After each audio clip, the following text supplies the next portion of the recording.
everyone, how's it going? Matthew Bailey here, and welcome back to another Nostalgia Critic reaction. Now, before I get into it, I really am impressed with how much you guys are loving the two reactions that I've already done from Nostalgia Critic, which were for Casper's movie and the Scooby-Doo movie from 2002. I reacted to his reviews for those movies, but this one's going to be a little bit different.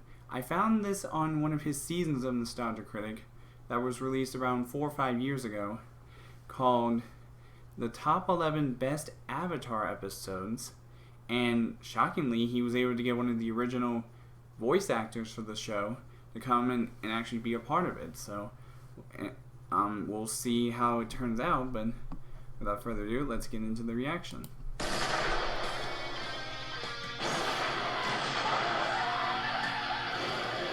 Wow, let me turn it down a little bit.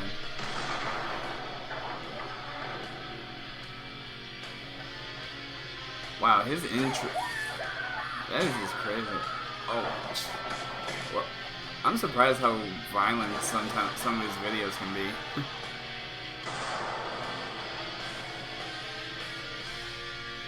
Love this guy. Hello, I'm the Nostalgia Critic guy. Remember it so you don't have to. Hey, Nostalgia Critic. As a lot of you know, last week I did a top 11 list of the worst Avatar episodes, with the understanding there's really no such thing as a bad Avatar episode. I wonder why he mentioned they're being bad. I'm going from the worst of the best to the best of the best. Avatar is one of the most amazing shows ever put on the air. I agree with him. It's intriguing, its characters lovable, its message is thought-provoking, its philosophy enlightening, and its animation incredible. So as you'd imagine, finding the absolute best of this series is no easy task. There are so many great episodes with so many great moments. But we're here to discriminate for the best, and that's exactly what we're gonna do. Yeah. So let's not waste any time and take a look at the top 11 best episodes. Why top 11? Yeah, because I like to go one step beyond. So, okay. Sit back and enjoy the top 11. Oh, what the frick? What the fuck? Yeah, like what the heck was that? Oh, of course, Dante Basco. Dante Basco? You have dishonored the franchise, and so have dishonored me. The time has come to reclaim my honor. You dishonorably dishonored me with my honorably honor, my honorable honor. I didn't understand one word of that. I have no idea what you just said right now. See? Don't worry. You'll feel it. Oh boy. At least those are just graphics for the video. Critic, what is it? It's Dante fucking Basco! I think he drank the cactus juice or something! Honor! He thinks he's one of the characters from Avatar. Go dress in the appropriate attire. So he apparently was the voice of Zuko from the show. Look, it's okay. I'm doing a top 11 best Avatar episodes. You don't deserve the chance. Oh, apparently the worst ones that he did is why he decided to be a part of this video. I might have to watch that at some point. He's just yelling honor while shooting fireballs.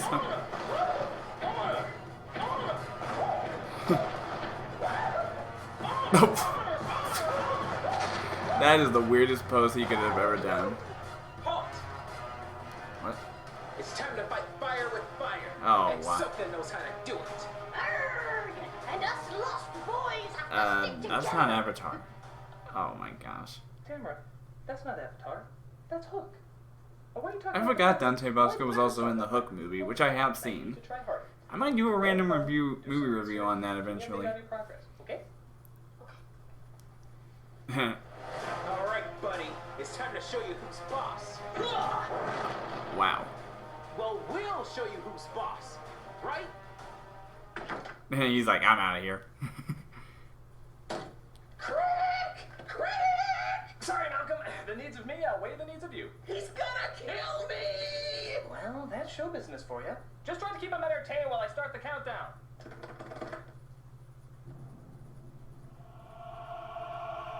Oh boy. Oh yeah, that was actually a word they used in the Hook movie. Ganging out there. Why don't we go ahead and start the top 11 best Avatar episodes? Oh boy.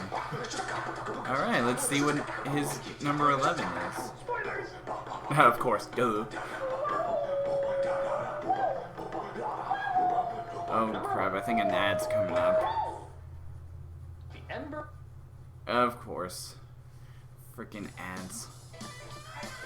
Sorry about the ads popping up in the video. I didn't get a chance. I don't have a way to get rid of it. Okay, here we go. Member Island players. The irony is, I was almost one step away from putting this on the worst episodes list. Oh, because right. in many respects, it I has forgot about nothing to that do with episode. anything. It was Team basically a Avatar recap is putting of out the a show. play of their travels. And, even though it's phenomenally dangerous, they decide to check it out. What follows is a theatrical interpretation of their adventures, only it's done from an incredibly biased and exaggerated angle, pissing all of them off. My stomach is so empty that it's making me tear bend.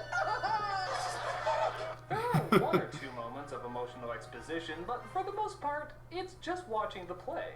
As an episode, little happens, but as a series recap that actually works its way into the show itself, it's actually friggin' great. I remember that It's scene. explaining everything that's happened on the show except with a comedic edge, making fun of theatrical tropes, story tropes, and even their own character tropes. Katara, for example, is too inspiringly emotional. We cannot give up hope. Well, that's just silly. It doesn't sound like that. Toph is a Oh, giant male Neanderthal. I release a sonic wave from my mouth. No, he doesn't. No, she doesn't. And Zuko is always too much of an angsty sourpuss. Let's forget about the Avatar and get massages. How could you say that? I think of all the other shows that do series recaps, and they're usually just clip shows or something separate that just has a narrator telling you what happened. But they decide to take it in a different direction, actually incorporating it into the story. Truth be told, I can't think of any other show that has ever done that, at least in this clever a way. It incorporates the character's reaction to the whole thing, not just their own adventures, but to the villain's interpretation of their adventures. Yeah, And that the is satire of interesting. Broadway and movie styles. In fact, could this be interpreted as the character's reaction to the Last Airbender movie? That wasn't a good play. Yeah, I actually agree with him in that part. But the effects were decent. This may Well, be not all the most effects of the dramatic movie were of the decent. episodes, but it is one of the most clever and funny. And on that level, it definitely deserves the number 11 spot. So far, this intermission is the best part of the play. Yep. Number 10. The Chase. This one is very similar to Oh, I the forgot Drill, about where that most of episode. The episode is just one big action sequence. But the reason I put this one over the Drill is not only is the action sequence really intense and brilliantly planned out, but it also allows for character interactions you wouldn't normally see. Toph and Iroh, for example, share a touching talk throughout all the chaos, mostly because they have no idea who they are or that they're on opposite sides. So, where is your nephew? Is he lost? Yes, a little bit. I know he doesn't want me around right now. But if he needs me, I'll be there. It's a really unique, relaxing moment among super extreme, intense panicking. Yeah, that Zuko is fights interesting. Aang fights Azula, Azula fights Zuko. It's a Mexican standoff of all the coolest combinations you can think of. You just feel so sorry for our heroes in this one. All they want to do is get a good night's rest, but Azula's posse is constantly on their back, never letting up. This not only adds to the suspense, but also just what an all-around kick-ass villain Azula really is. She's a fucking machine of evil, and she makes sure everybody knows it. Nothing seems to slow her down. The intensity just keeps going and going and going and getting more and more insane and crazy. It's just a huge rush. By the time it's over, you feel like you need a nap, which is exactly Yeah, I how the agree with episode that. ends. While certainly not devoid of story or character, sometimes the best way to sympathize with your hero is just to put them in the middle of what they're going through. To feel that racing heartbeat, to feel that running out of breath. And in this one, you feel every second of that panic. The fighting's great, the layout's great, the characters are great. It'll make sure you sleep damn well after watching it. Wow. What's our plan? Don't know. Too tired to think. I feel it. Number 9. The Firebending Masters. After Zuko joins the team, he agrees to finish Aang's firebending training. The problem is Zuko's bending has gone downhill because he doesn't have the range he used to. So they have to travel to the original source. The closest thing they have is a civilization thousands of years old known as the Sun Warriors. The ancient ruins, however, have a lot of tricky booby traps that indicate something is still kicking. Sure enough, not only are there still people living out there, but... holy shit! Motherfucking dragons! Fuck Game of Thrones, this is the first one that dropped the dragon bomb. These are the masters. Still think we can take them? Shh. I never said that. However, just like in Game of Thrones, the reaction is exactly the same. You simply can't believe they exist in this world. You think you have a grasp of how it works because you identify with the characters so much and how they have a grasp on the world. So when they're surprised to see these things are still alive, you're just as shocked. On top of that, the episode does great at not only explaining how bending is an extension of oneself, but showing it. When inside a dragon's fire, they see various colors they didn't even know fire could make. It's the equivalent of going through the Stargate in 2001. It's beautiful and otherworldly. They judged you and gave you visions of the meaning of firebending. Few shows, especially family shows, can give that experience this large without having to explain it. But this one did. It just let the moment speak for itself. It was pretty damn memorable. It was a great episode for Zuko and Aang to work off each other. It was great for their explanation of what one's skills are capable of. And it was great for giving us one fiery hell of an incredible experience. Wow. Number 8. The Day of the Black Sun. This two-parter is probably the biggest battle the show has had. At least in the size of people and characters. Practically everybody you've seen in the show comes together to try and take down the Fire Lord. It's the day of the eclipse where all the firebenders lose their power. And this day has been built up for several episodes, at least half the season. So you can imagine what a heart-crippling stab in the balls it is to see every conceivable thing that can go wrong. The Fire Lord knows about the attack and is taken away. Azula is there to distract them and... God damn it, she's pretty damn good even without her. And just yeah, she is always fighting. My favorite prisoner used to mention you all the time. Oh no, Sokka, don't listen. Yeah, don't listen to her. Don't listen, Sokka. Don't fall for it. Don't listen to her, Sokka. Don't listen. God damn it, Azula, you're such an evil whore. I hate you. The episode ends with everyone. Yo, I honestly couldn't believe Sokka fell for that. We can't leave you behind. The youngest of our group should go with you. The adults will stay behind and surrender. And just when you think all hope is lost, it's just been one terrible moment after goddamn terrible moment, a huge twist happens. Zuko leaves his father to join the Avatar, leaving a glimpse of hope for their future. I'm going to join the Avatar, and I'm going to help him defeat you. Goodbye. Good God, man. Talk about an epic middle of the season. You end up hating the bad guys even more, but you get so invested in how the good guys are going to win the day. It's the perfect halfway point. The Empire Strikes Back of the final season. So much greatness destroyed, but so much potential to be born. Wow. That's one eclipse to remember. It doesn't matter. They'll be back. That was pretty cool. Critic, it's okay. I took care of Basco. Oh, hey, great! I knew you could take him yourself. Uh-oh. Where's Malcolm? Yeah, where is he? I don't know how they filmed that scene of him being on the ceiling. Sorry, I was weak. You can't get good help. Your aiming sucks! well, he's kind of wrong there. What the? One's a noble. Wait, did they actually film in here? Oh my gosh, it apparently is. Well, so that's how I could bag me some more ladies in my cab. No! My cab, bitches! Of course they had to use that joke. And instead of being cabbages, they were using cabs, like taxi cabs.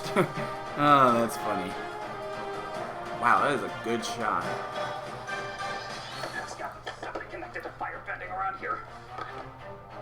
Huh.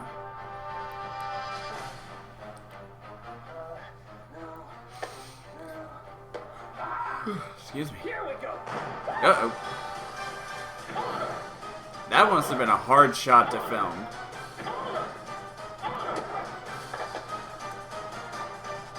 Oh boy. Hold it!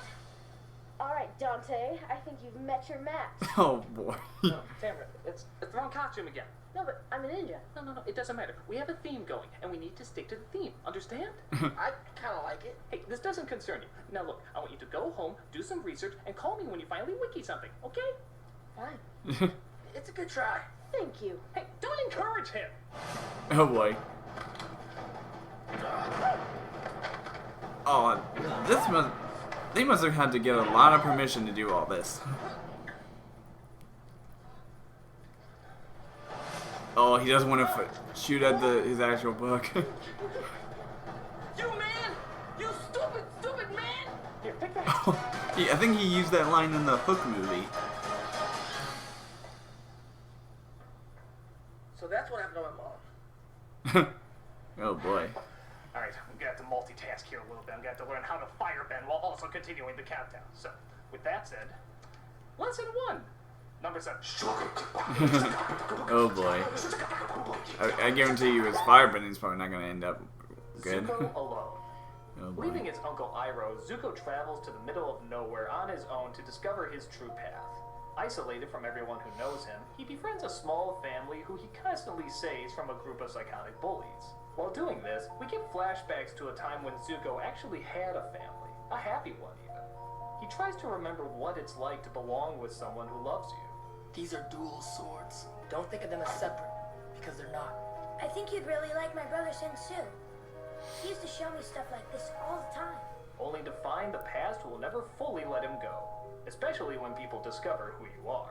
Not a step closer. It's yours. You should have it. No, I hate you. Look at that. He saves this kid's ass trying to start over and be good again, but as soon as it's revealed he's the Fire Prince, he's an outcast once more. Fucking A, man. This whole episode is like a movie Clint Eastwood would direct. You know, the ones where you see someone get shit on and in the end you just say, life sucks. But I mean that in a good way. The classic sort of Greek tragedy. It's soaked in the poignancy and the sadness of the character. It's like something out of Frankenstein or a gothic novel. The journey of one who's truly lost and society may deem should never be found. Showing once again how the redeemable are not so easily redeemed, if even at all. You just feel so sorry for this kid. You know he's the villain, but you just want life to cut him a break for once. Well, a break that doesn't emotionally kick his ass in the end. Of course we know things would eventually come full circle for him, but in this episode, only the lost walk alone. Oh man. That is insane. Number 6. The Puppet Master. Ooh, I'm sure that episode was fans really have dark. asked the question why waterbenders can't bend the human body, seeing how it's mostly made out of water. Well, the writers decided to give an episode right out of a Halloween story. Our gang comes across an old lady in the woods. She seems friendly and kind, and even seems to help Katara learn elements of waterbending she never thought possible. It then turns out they were elements she wished she never knew were possible. For when the moon is full, she possesses the art of bloodbending. Oh, doesn't that term sound so creepy? The art of bending a person to your every whim. She uses it to torture civilians and force them to rot away in a cave. And it's up to Katara to decide whether or not she should use this unnatural power to save her friends or to deny something so evil in its design.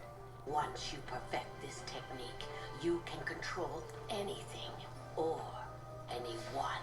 That's Tress McNeil, the voice of Dot, giving one hell of a creepy performance. Understanding clearly why she's become this way, but also realizing she's transforming into something truly disturbed. The idea of controlling another's body doesn't seem that scary compared to other things in life, but the way they animate and describe it, it's almost like being possessed by a demon. Hell, you could almost argue that's what it is. It's just so unsettling. I've never felt more alive. The shadows are heavy, the angles twisted, and the atmosphere dark. It's a perfect episode to watch when you want to get your blood tingling. Wow. That is really scary.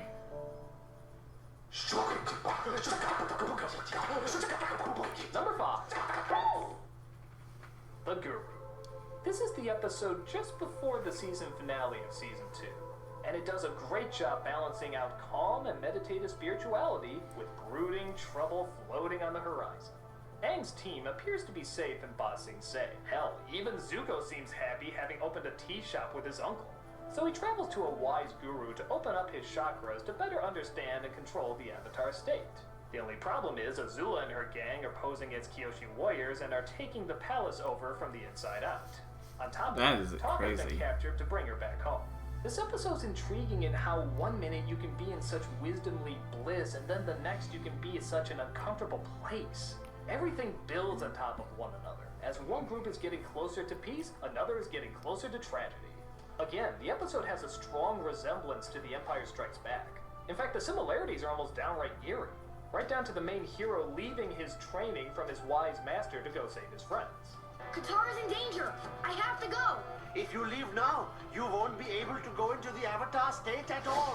Unlike most great stories, it doesn't feel like a ripoff, more like an understanding of when and where to put the most perilous moments. And the best thing is, the person who achieves victory at the end of this isn't one of the people we focused on throughout most of the story.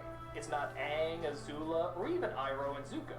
It's Toph, who has spent all her time locked in a metal box learning how to friggin' metal bend.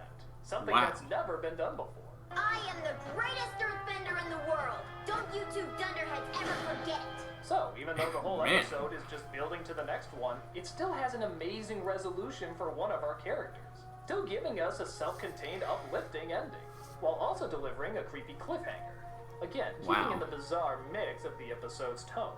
Whether mindful enlightenment or dreaded anticipation, this episode knew how to get us excited for what was coming next. Oh boy. This can't be good news.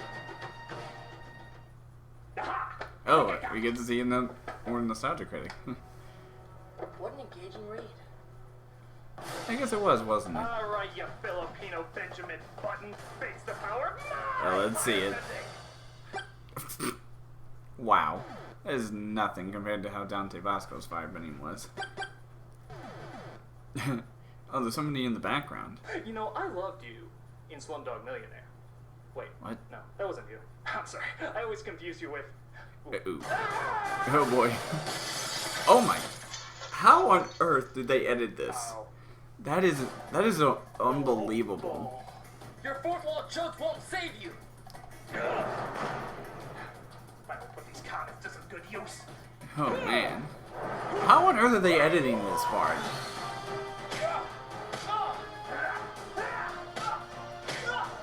Oh boy. I'm out of ammo. Just Wing is overrated. Of course all those comments are bad. Oh boy.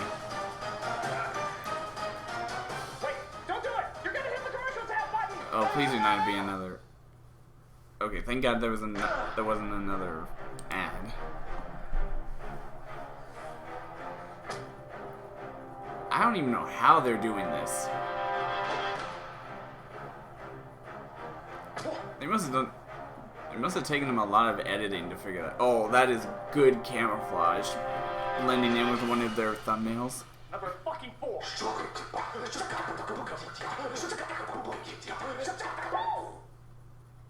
The Southern Raiders. Ooh. After joining the Avatar, Zuko has yet to find comfortable ground with Katara, who still feels betrayed by his actions in the previous episode. So, he gives her the one thing she's been seeking most, revenge for her mother's death. He manages to locate where the soldier who murdered her mother most likely would be, and they set out to find him and deliver the justice he deserves. Upon locating him, she finds he's nothing more than a sad, pathetic waste who is willing to throw his own mother under the tracks to save his own life. I did a bad thing. I know I did, and you deserve revenge.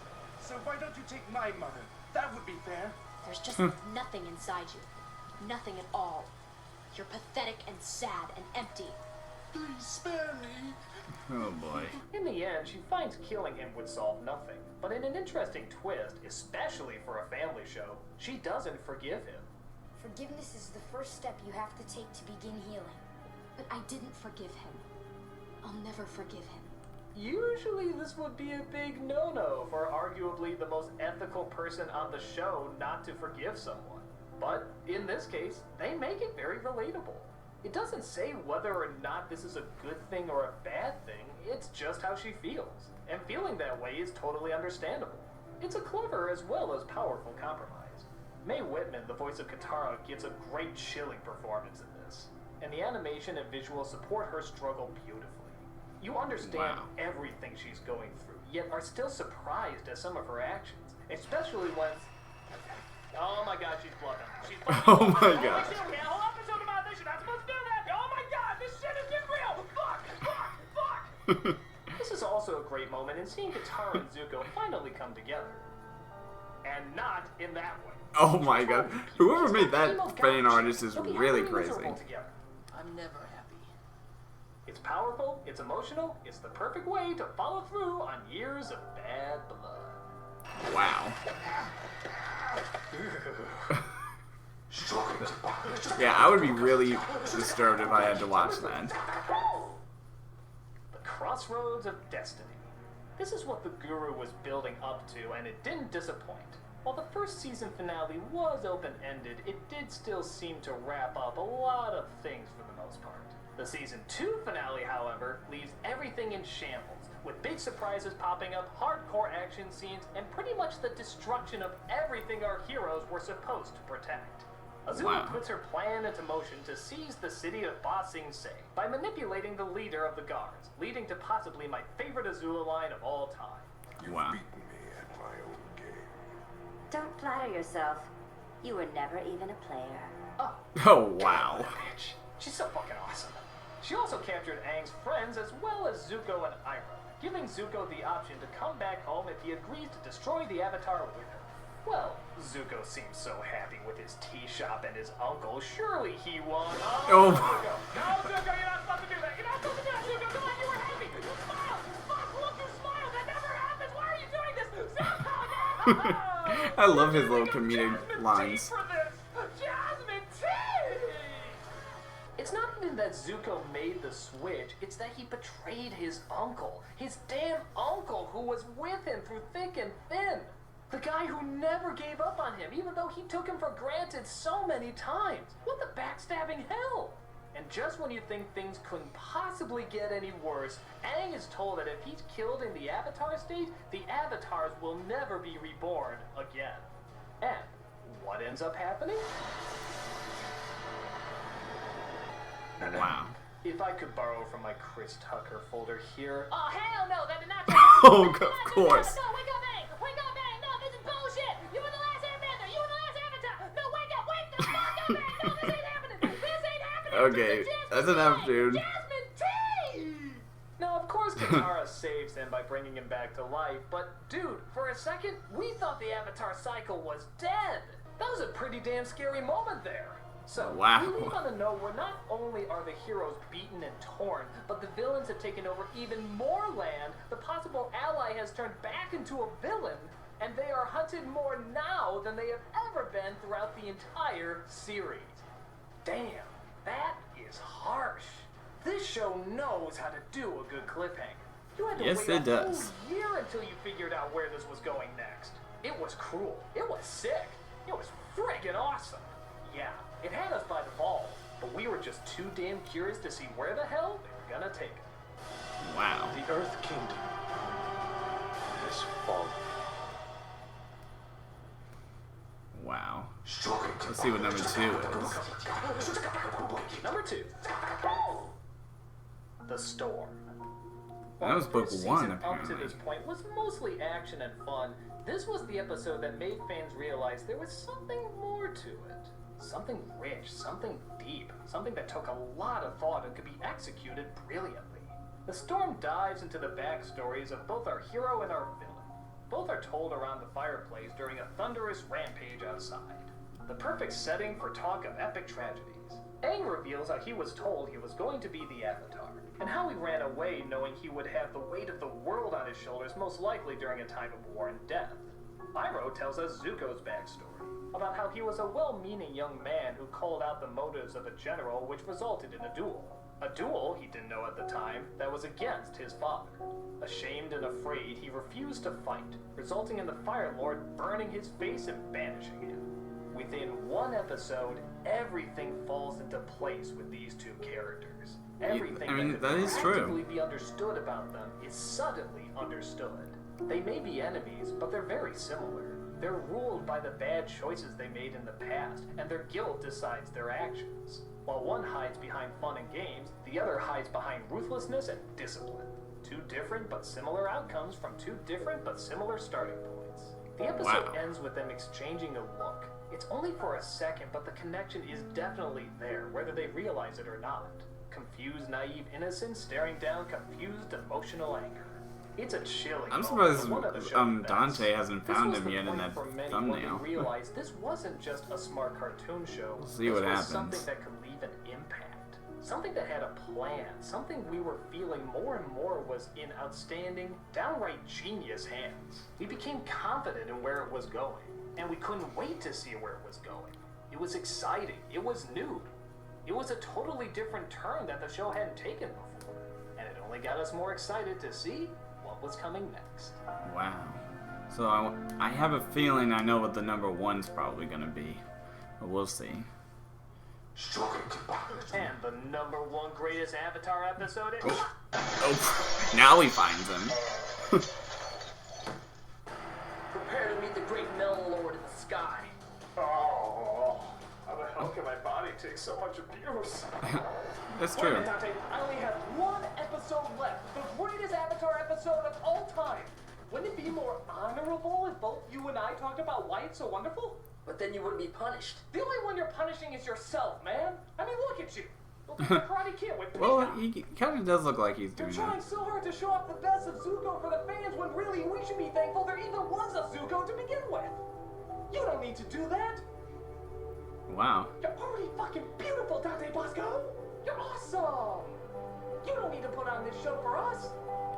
I mean, his scar in the makeup department is much better in real life than what they did in the original movie.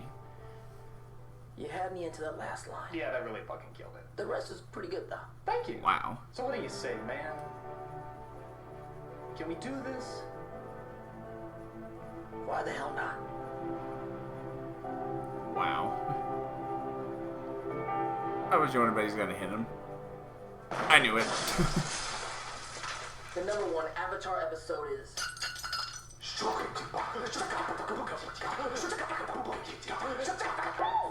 Wow. Sozins Comet. Not just one, but the final 4 parts of Season 3 that clearly flow as one. I knew that this one was probably gonna be number one. The turmoil of all the main characters are addressed. No one is overlooked, and everybody is given a strong and satisfactory conclusion. From Zuko reuniting with his uncle, to Toph, Sokka, and Suki performing their biggest mission, to Azula slowly descending into madness. And of course, Aang's dilemma in whether or not he should kill the Fire Lord. So much is built up, and all of it is that relatable is- and suspenseful. We don't know what's going These to last happen 4 or episodes how was it's going to amazing. happen, so we're right there with the main characters, fearing what could be lost. It's everything an epic conclusion could ask for. It's exciting, romantic, funny, suspenseful, and showcasing the best animation the series has ever offered. It pulled no punches. With that said, there were some people that had some issues with the climax. For example, some people didn't like how it was Katara and Azula who finished the final battle as opposed to Zuko and Azula. But remember that Azula cheated in trying to harm Katara, which is very fitting of her character and her deteriorating mental state. Zuko still fought honorably, making his sacrifice, allowing Katara to give Azula what she deserved. Some also take issue that Aang's defeat of the Fire Lord is a bit of a deus ex machina and didn't teach any tactical lessons. But the show is not just about teaching morals, it's about spiritual understanding, reinforcing a philosophy that as bad as things get, even over a long period of time, balance will eventually take shape again. Aang's choice does almost consume him, and in the end, he had to find another route that nobody thought possible. He crossed over and created an alternative that wasn't even on the table, as if the world was so out of balance that this was inevitable. Yet, it was still Aang's choice. And Yeah, risking that of choice his that life he made on how to the defeat the transition Fire Lord was like, Only one question that was really unanswered. shocking to me. Where is my mother? Now available wherever good books are sold. It's an engagement. I feel like I need to read But that aside at from some that, point. everybody gets the ending most wanted to see for their favorite characters. Nobody's left out. Everyone is given the most fitting ending that the Oh show wow, can give. Ty Lee is You still felt part like of you the want something not only Kyoshi massive, but Warriors. important. And in a medium where TV shows so often either go too long or end on a bad note, Avatar stayed just as long as it needed and ended on the absolute perfect note possible. The size, weight, and passion are all there. Everything the show was building up to felt perfectly delivered. This episode, more than any other, made us realize this wasn't just a show. It was an experience. An experience none of those who watched and loved it will ever forget. Yeah. And I was really excited for when The Legend of Korra came out too. There. Now wasn't that fun to do, Dante? Wait, where'd Dante go? Dante? Yep, I admit I was spending too much time focusing on being Zuko, instead of focusing on what What's he gonna do? There now, you see? Isn't it so much better just to be yourself? I guess. Or, ha! What the? The American Dragon J. Wait, he actually voiced that character too? What's the dealio? Don't be all mean beans, boy! I got it. Oh, wow. I got the right costume. Oh my gosh. Oh, fuck you, Dante Basco! Wow. That was actually a little bit funny at the end. She finally gets the right costume, and all of a sudden he's in a totally different one. And she's like, and she got angry. But I gotta say that a Nostalgia Critic video was really good. And it's amazing how certain YouTubers like Nostalgia Critic, or his real name is Doug Walker, but he actually was able to get the voice of Zuko to come onto one of his videos. Like, whew, that is a big achievement for someone like him. So, and I was hoping to maybe one day be a part of one of his videos, but we'll see what happens. Anyways, that's all for now in this Nostalgia Critic reaction, and I will see all you dudes in the next video.